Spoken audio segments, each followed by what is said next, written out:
This is how to make the mini diamond stack out of Speks. First, take a chain of Speks and make a ring of 6.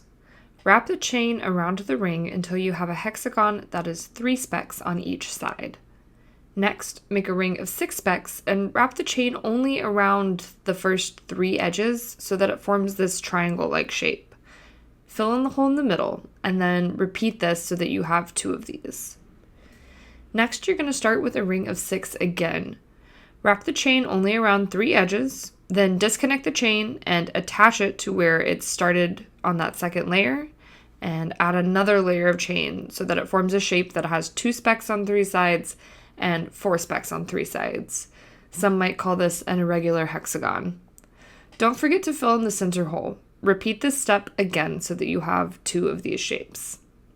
Next, you're going to want to stack the layers as shown.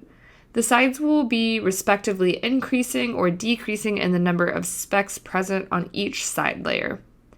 Finish your mini diamond by adding a Spek to each corner. Repeat until you have 6 mini diamonds. Then gently stack them by aligning the Speks along the edge.